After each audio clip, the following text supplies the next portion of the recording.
오늘은 고린도에서 생긴 일, 이제 25번째 시간이 되겠는데요. 약할 때 강함이다 라는 제목으로 말씀의 은혜 전하도록 하고요. 오늘로 이 고린도 전서 후서 마무리하는 시간 갖도록 하겠습니다. 작년 11월부터, 오늘 좀 이렇게 울리네요. 작년 11월부터 시작을 했는데 거의 한 8개월 정도, 9개월, 10개월 몇 번 빠지고 해서 10개월 정도까지 해서 우리 고린도 전후서 마무리하게 되었습니다. 여러분들이 이 고린도서를 읽으시면서 또 은혜 받았던 것, 또 기도의 제목들 한번 잘 기억하시면서 우리의 신앙이 더 성장하고 또 굳건해지는 그런 시간이 되었으면 좋겠습니다. 우리 바울은 오늘 고린도 후서 12장에서 이제 거의 편지를 마무리하면서 자기의 자랑할 것이 무엇인가 이렇게 얘기를 하면서 시작하고 있습니다. 여러분, 내가 자랑할 것이 무엇인가 한번 생각해 보세요. 여러분은 뭘 자랑하십니까? 오늘 권사님, 제가 기억하는 어느 권사님은 그거 자랑하셨어요. 목사님, 저는 세종대왕 몇 대 손이에요. 굉장히 자랑스러운 일이죠. 우리 가문을 자랑하시는 거죠. 그래서 내가 이 정말 그 혈통이 있다 이러면서 그 족보를 이렇게 보여주시려고 안 봐도 믿습니다. 정말 귀한 가문이시네요라고 이렇게 말씀드렸던 그런 기억이 납니다. 또 어떤 사람들은 내가 아주 유력한 사람과 친인척이다, 좋은 관계에 있다, 자신의 인맥을 자랑하는 사람도 있죠. 여러분들 중에 혹시 내가 인맥은 누구에게도 뒤지지 않아 이런 분이 있습니까? 자랑할 만하겠죠. 유력한 사람을 알고 지내면 세상 사람들 참 도움이 많이 되잖아요. 그래서 그런 것들을 자랑하는 사람도 있습니다. 그리고 조금 졸부의 느낌이 들기는 하지만 재산을 자랑하는 분들도 계시죠. 그래서 내가 돈이 이렇게 많다라고 이렇게 자랑하는 거, 여러분 요즘에 살기 너무 힘든데, 먹고 살기 힘든데 내가 이만큼의 자산가다라고 이렇게 자랑하면 얼마나 정말 자랑이 되겠습니까? 여러분 한번 생각해 보세요. 그러면 나는 오늘 무엇을 자랑할 만한가? 수요예배 나오시는 거 자랑하셔도 돼요. 우리 수요예배 나오시는 오늘 분들 참 옆에 분들 보면서 한번 이렇게 칭찬해 주세요. 참 자랑스러우세요. 정말 자랑스러운 분들이에요, 여러분. 주일 한 번만 나오는 것도 힘든데, 그래서 요즘에 주일 성수하자라고 이렇게 얘기하는데, 주일 성도도 힘든데, 아마 오늘 수요예배 나오시는 분들은 주일 예배는 기본이신 분들이에요, 그죠? 다 기본으로 깔리고 나는 수요예배만 나온다 이런 분들은 없죠. 그러니까 여기 계신 분들은 다 주일 예배는 기본으로 하시고 수요 예배까지 나오시는 분들이니까 얼마나 자랑스러운 분들이세요. 근데 여러분, 우리가 또 약간 조심스러워 할 게 있죠. 우리가 수요 예배 나오는 걸 자랑스러워 하셔도, 스스로 자랑스러워 하셔도 수요 예배 못 나오는 분들을 향해서 아유, 저 수요 예배도 안 나오는 저런 것들, 이런 식의 마음을 가지면 이건 이제 또 바른 마음이 아니다라는 생각이 듭니다. 우리가 이렇게 수요 예배를 사랑하고 또 이 3일 저녁 무더운 날, 오늘 좀 비가 와서 조금 선선해진 것 같은데 여전히 습하고 무더운 날인데 이렇게 나와서 예배의 자리를 사모하고 기도의 자리를 사모한다라는 것은 오늘 안 나온 어떤 분보다 내가 우월해서 이 자리에 있는 것이 아니라 우리가 더 예수님 사랑하고 하나님 사랑하는 마음으로 하나님과 한 걸음이라도 더 가까워지려고 오늘 나오셨는 줄 믿습니다. 그래서 이 마음으로 우리가 온전히 예배 드릴 때 하나님께서 우리 예배 또 기도를 기쁘게 받아주실 줄 믿습니다. 바울이 오늘 자랑하는 것은 뭘 자랑하느냐? 자기의 약함을 자랑합니다. 여러분, 약함을 자랑한다라는 거 여러분 혹시 어떻게 이해가 되실지 모르겠어요. 주변에 그런 사람 있습니까? 나의 부족함을 자랑한다, 약함을 자랑한다.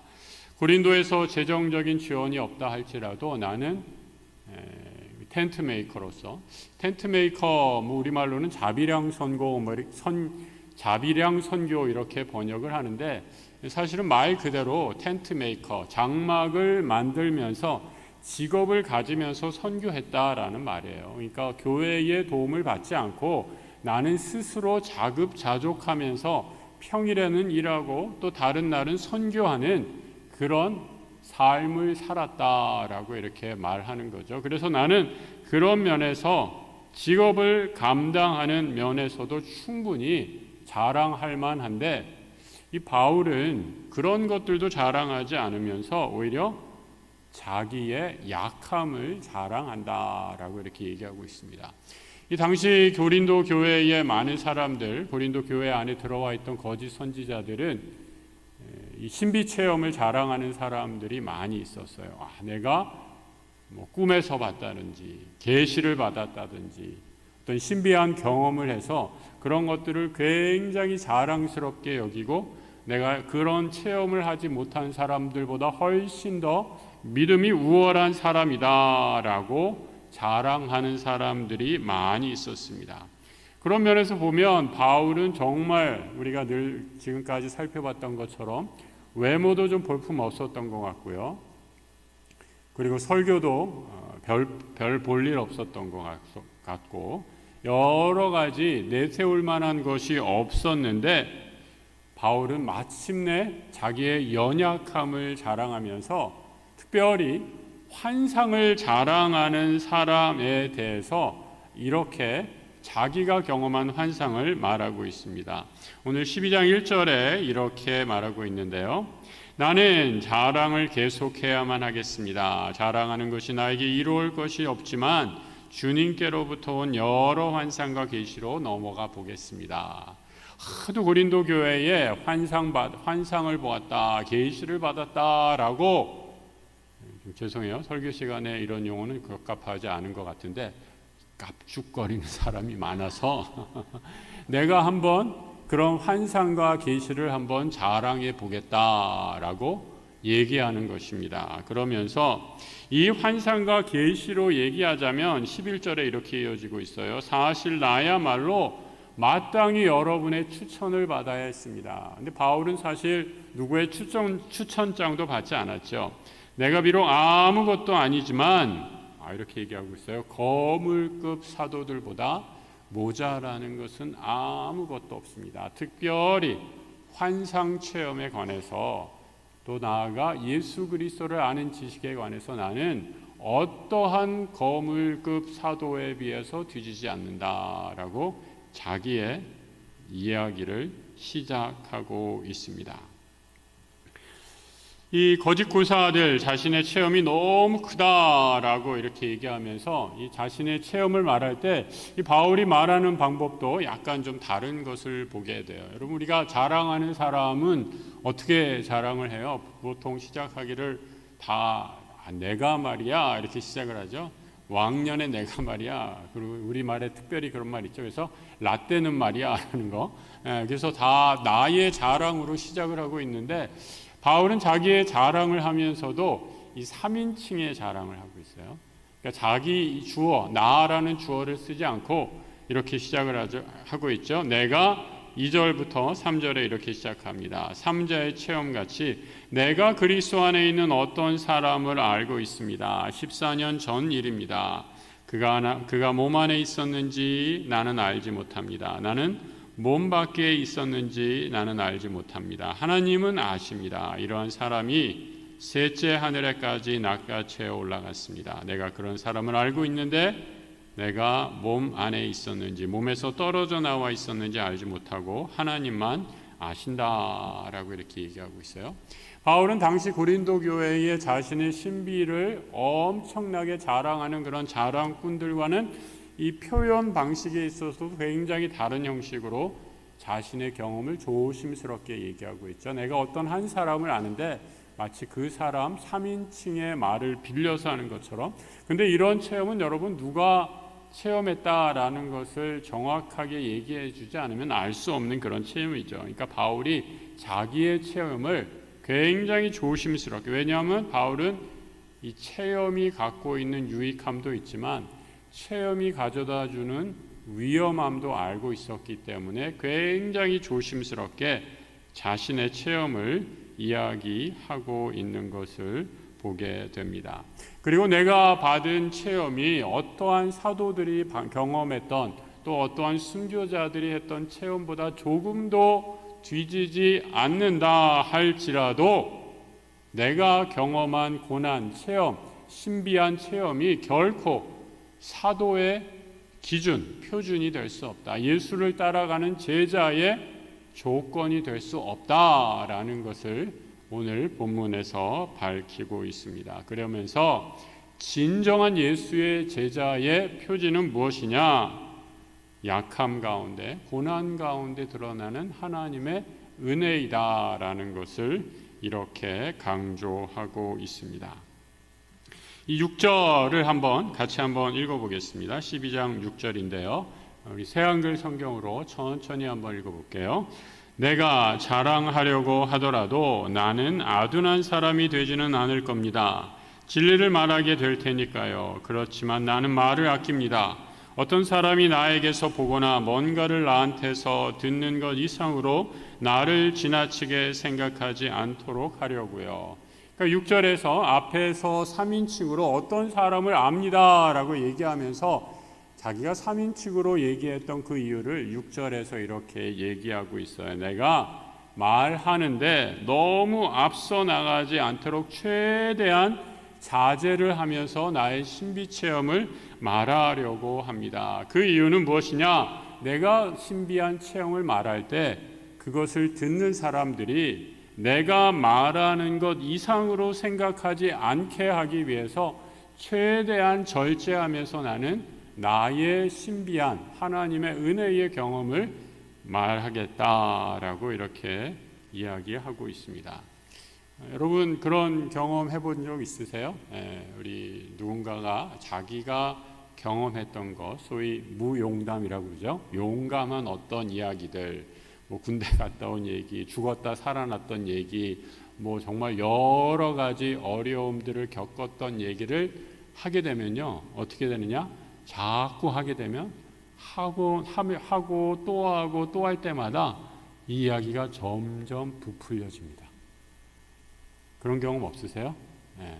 처음에는 요만하게 시작했는데 그 얘기 좀 해봐, 그 얘기 좀 해봐. 그러면 처음 시작했던 버전보다 두 번째 버전이 조금 더 과장되고요, 세 번째 버전이 과장되고요. 이게 점점 진행이 되면서 사실은 요만큼인데 이게 점점 진행될수록 어마어마하게 커져가지고 완전히 이제 이야기가 무용담이 되게 되는 거죠. 그래서 어떤 작은 싸움에서 한번 이겼는데 나중에 이 이야기가 다 수십 년, 세월이 지나면서 어떻게 돼요? 다 나라를 구한 사람으로 바뀌어져 있는 거죠.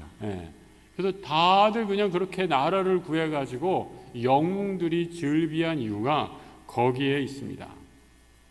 하나님께서 이렇게 주신 감동을 우리가 그 은혜를 그대로 받으면 좋은데 이 감동 이상으로 전하다가 시험 받게 되는 일들이 많다라는 거죠. 이 부흥사들 가운데 이렇게 욕심을 가지고 전하다가 나의 뜻을 하나님의 뜻으로 둔갑시켜서 이야기하는 경우가 많습니다.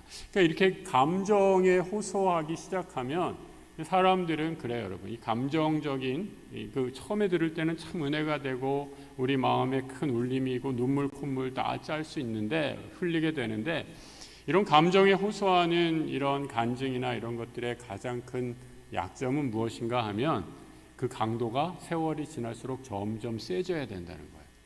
그렇죠? 그런 경험 안 해보셨어요?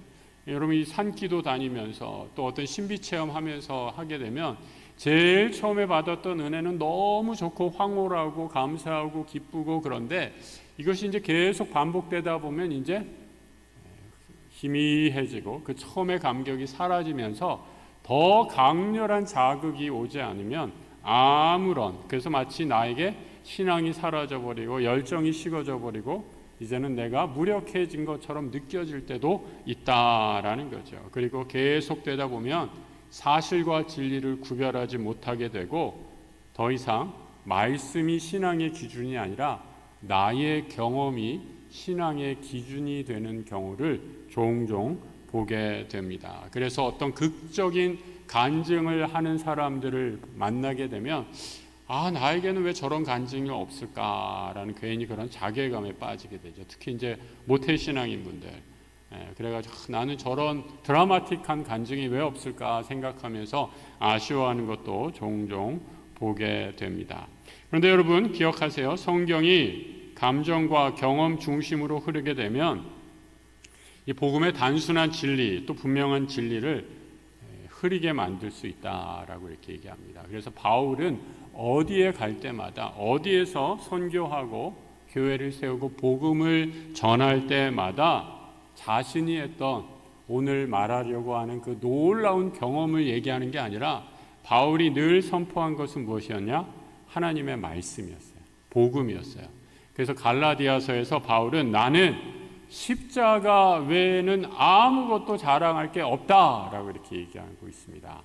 우리가 유일한 자랑, 여러분이 내가 라떼는 말이야, 내가 왕년에 말이야, 이런 거 했어, 뭐 이런 게 아니라 오직 십자가만을 자랑하는 복음의 진리의 사람들 되시기를 축복합니다. 바울이 이 자랑하는 자신의 신비를 자랑하는 사람들에게 삼층천 경험을 얘기해 주고 있습니다. 그러니까 하늘이 세 개로 됐다는 거예요. 그 당시 유대인들의 세계관인데 유대인들은 하늘을 보면서 하늘을 세 단계로 구분을 했습니다.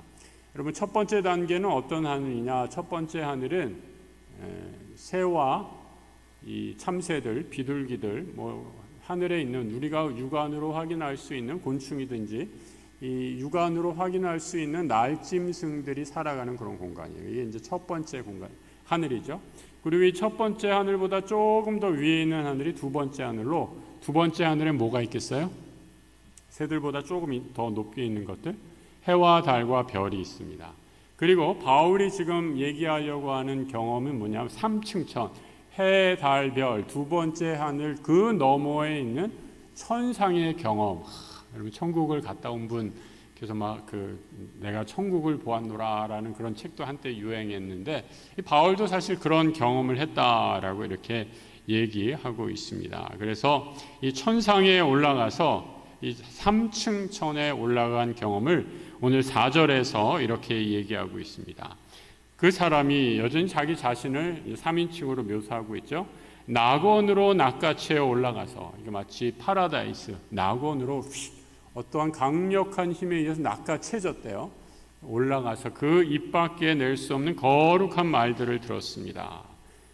말하는 것이 사람에게는 허락되지 않는 것들이었습니다. 그래서 여기에서 하나님이 계시는 하나님의 현존의 거룩한 모습을 보게 되더라라고 얘기하고 있습니다. 여러분 성경에 하나님이 계시는 그 영원한 거룩한 모습을 본 사람이 몇 안 됩니다. 그래서 다 그 하나하나 찾아본 것도 굉장히 의미 있는 일일 텐데 뭐 시간이 없으니까 오늘은 딱 하나만 좀 찾아보도록 할게요.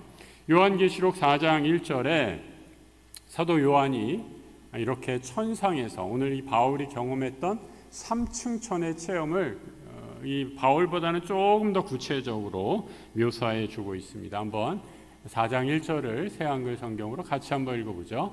이런 일들이 있은 뒤에 나는 보았습니다. 보세요. 하늘의 문이 하나 열려 있었습니다. 처음에 들었던 목소리 나팔 소리같이 쩌렁쩌렁 나에게 말하던 그 목소리가 이렇게 말했습니다.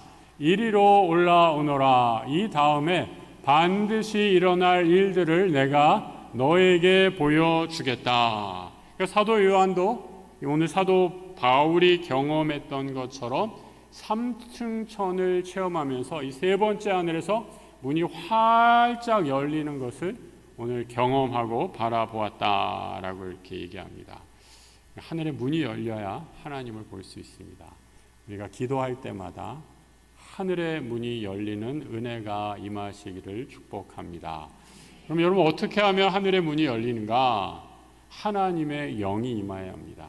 성령이 임하셔야만 하늘의 문이 활짝 열리는 것을 보게 되죠. 사도행전에서 스데반이 이 체험을 하죠. 유대인들에게, 아주 과격파 유대인들, 문자주의, 유대의 율법을 신봉하는 이런 과격파 유대인들에게 스데반이 복음을 전하자 이들이 돌을 들어서 스데반을 돌로 칩니다. 그때 스데반이 성령 충만해서 하늘의 문이 열리고 하나님의 거룩한 보좌를 보면서 순교하는 장면이 사도행전 7장 55절에 이렇게 기록이 되어 있습니다. 한편 스데반은 성령으로 가득 차서 하늘을 뚫어지게 바라보았다. 그는 하나님의 영광과 또 하나님 오른쪽에 서 계신 것을 보았다. 스데반이 말했다. 보세요. 내가 자세히 보니 하늘이 활짝 열려 있고 인자가 하나님 오른쪽에 서 계시는군요. 그러니까 여러분, 이 스데반이, 그러니까 하나님께서 순교당하는 스데반에게 하늘문을 잠깐 열어서 놀라운 하늘의 영광을 보여주시죠. 그래서 기꺼이 스데반은 기쁘게, 편안하게, 평온하게 죽음도 두려워하지 않는 순교의 길을 걸어가는 것을 성경이 우리에게 가르쳐 주고 있습니다. 아까 계시록 4장 1절 읽었는데 2절에 이렇게 이어지고 있어요. 곧바로 나는 성령님 안에 사로잡혔습니다. 그런데 보세요. 임금자리가 하나 하늘에 놓여 있었습니다. 그리고 임금자리에 어떤 분이 앉아 계셨습니다. 우리가 방금 읽었던 사도행전 7장에서 스데반이 하늘문이 열렸을 때도 성령에 충만해서 하늘문이 열리자 거룩한 하나님 보좌에 하나님과 예수 그리스도가 있던 것을 보게 되고, 오늘 또 사도 바울도 성령 안에 충만하게 지금 이 사도 요한이죠. 사도 요한도 똑같이 성령 안에서 하나님의 보좌를 바라보는 것을 경험하고 있습니다. 그래서 하늘의 문이 언제 열리는가 꼭 기억하세요. 하나님의 영인, 예수의 영인 성령 충만할 때 우리 안에 하늘의 문이 열리고 이 환상이 하나님께서 우리에게 주시는 계시의 체험을 할 수 있다라는 것을 꼭 기억하시기 바랍니다. 근데 여러분, 이런 하늘의 문이 열리는 것을 간구하고 또 귀하게 사모하시되 이 체험을 경험했다라고 하면 바울처럼 더 겸손하셔야 합니다. 이런 체험을 한 사람들에게 하나님께서 더 큰 사명을 허락해 주시기 때문이죠. 여러분, 체험은 하나님께서 나를 더 큰 헌신의 자리로 부르시는 거예요. 그러니까 아무한테나 이런 하늘 문이 열리는 체험을 주시지는 않으세요. 가끔 제가 늘 말씀드리잖아요. 저한테 어느 권사님이 상담하셨어요. 목사님, 우리 애가 시험을 앞두고 있는데 수련회 가고 맨날 교회만 가고 공부는 안 하고 맨날 교회만 가려고 그래요. 저러다가 나중에 목사 되고 선교사 되면 어떡해요. 그렇게 고민 상담을 하시더라고요. 그래서 제가 그랬어요. 권사님, 절대 걱정하지 마세요. 그런 자제분은 절대 하나님이 안 부르십니다. 하나님이 아세요. 다 얘가 어느 정도인지 다 아시는데 그걸 하나님이 모르시고, 야, 너 준비도 안 된 사람을 들어다 쓰시겠습니까? 하나님께서 순교의 자리까지 부르시고 또 하나님께서 강권적으로 역사하시는 종들은 하나님이 준비하시고 계획하신 하나님의 놀라운 계시를 경험하게 돼 있어요. 그것이 때로는 고난 가운데 드러나기도 하고 때로는 하나님을 만나는 체험 가운데 드러나기도 하고 여러 가지 형태로 드러나면서 그 부르심에 합당한 삶으로 준비시킨다라는 거죠. 그러니까 여러분, 하나님이 무식하게 여러분들 마구 불러서 군대 징집령 내리듯이 차출해 가시는 그런 무지막지한 하나님이 아니시라는 걸 꼭 기억하시고 자유함 가운데 헌신함으로 기쁨으로 감사로 열심을 내시길 바랍니다. 다만 하늘의 문이 열릴 것을 상상하면서 여러분 기도해 보세요. 하나님, 내가 성령 충만하여서 기도할 때 하나님께 구할 때 하늘의 문이 열린다면 우리의 신앙생활이 얼마나 익사이팅해지고 힘이 될까. 그 의심의 구름이 다 거치게 되고 담대하게 구할 수 있는 은혜를 누리게 되리라 믿습니다. 근데 바울은 이렇게 하늘 문이 열리는 것을 경험했는데 그 하늘 문이 열려서 이렇게 기도했습니다. 뭘 기도했는가? 7절의 말씀입니다. 7절, 계시들의 엄청남 때문에도 나는 말을 아낍니다.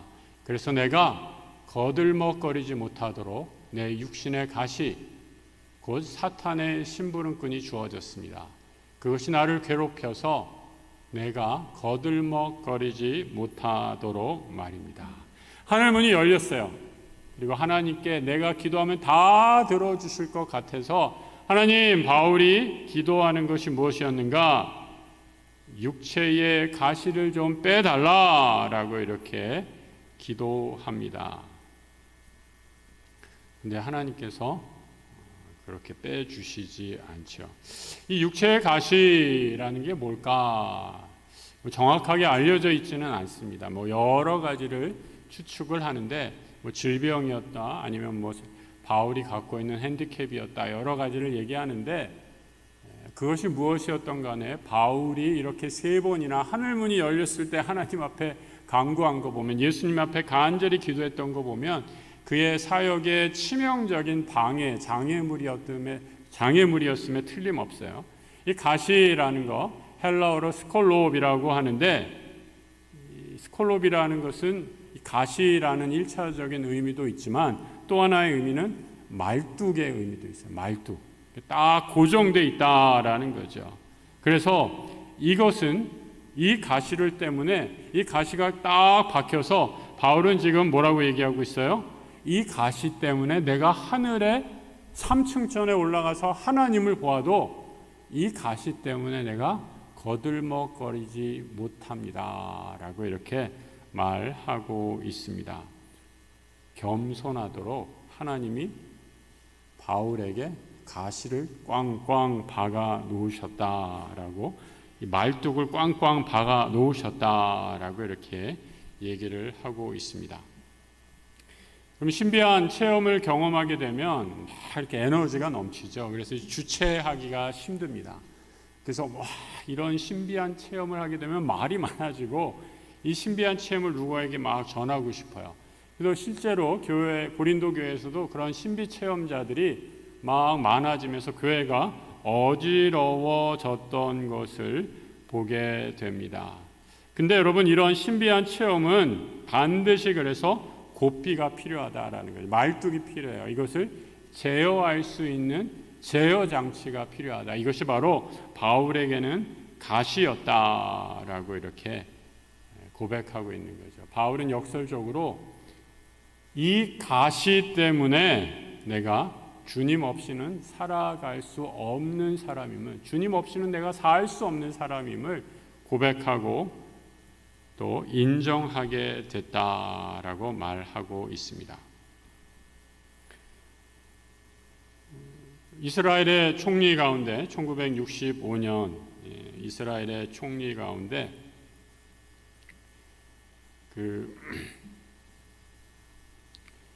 여성 총리가 있습니다.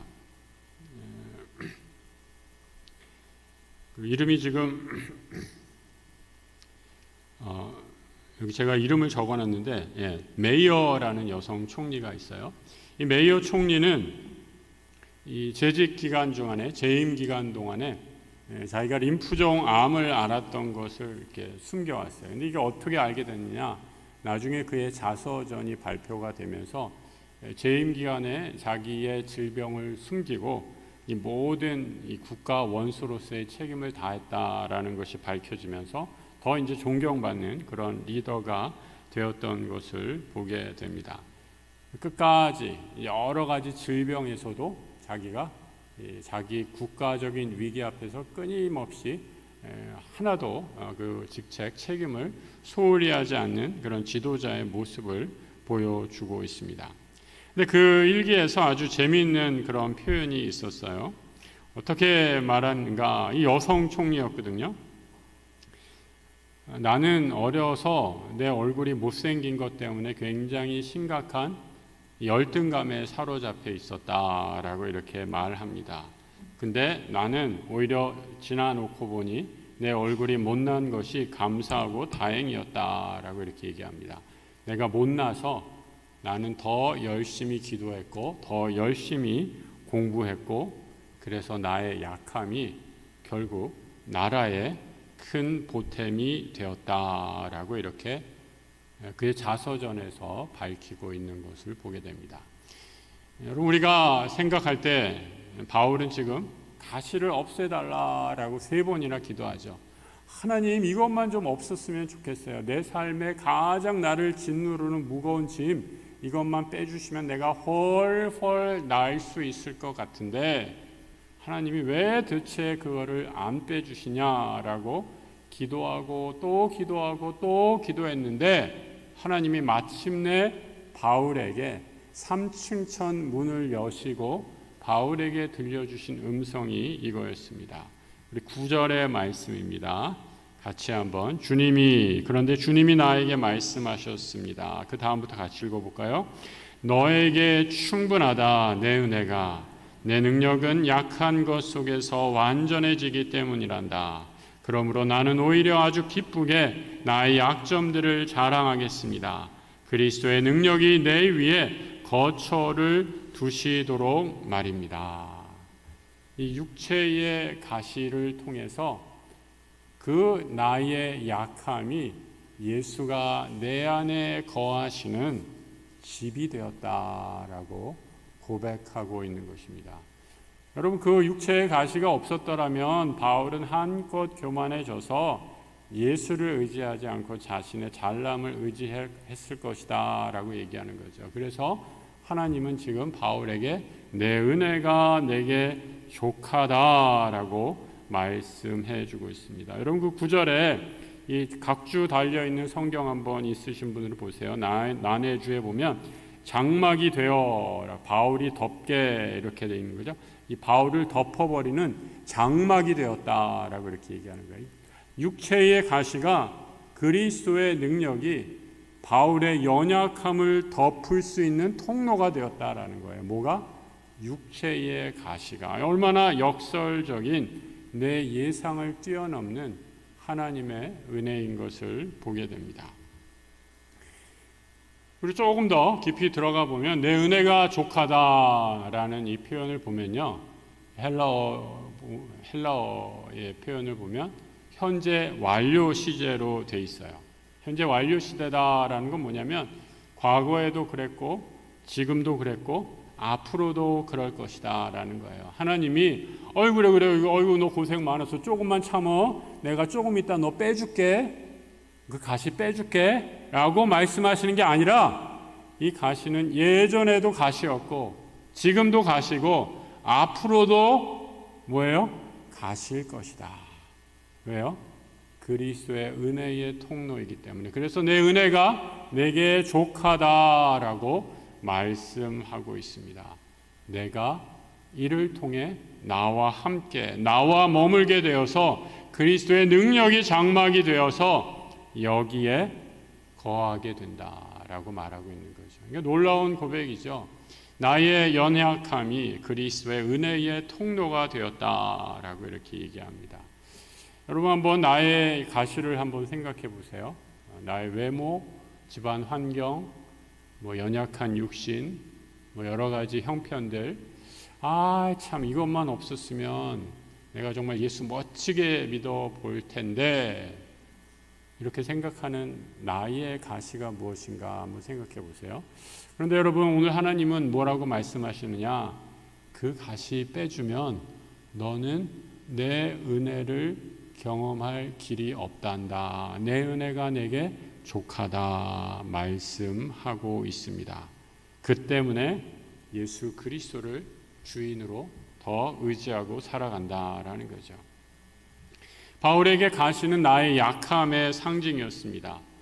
근데 바울은 지금 이 가시를, 이 약함을 자랑하고 있습니다. 왜요? 그 약함 가운데 내가 해결할 수 없는 문제 한복판에 예수 그리스도가 계심을 발견했기 때문에, 그래서 내 약함이 자랑입니다.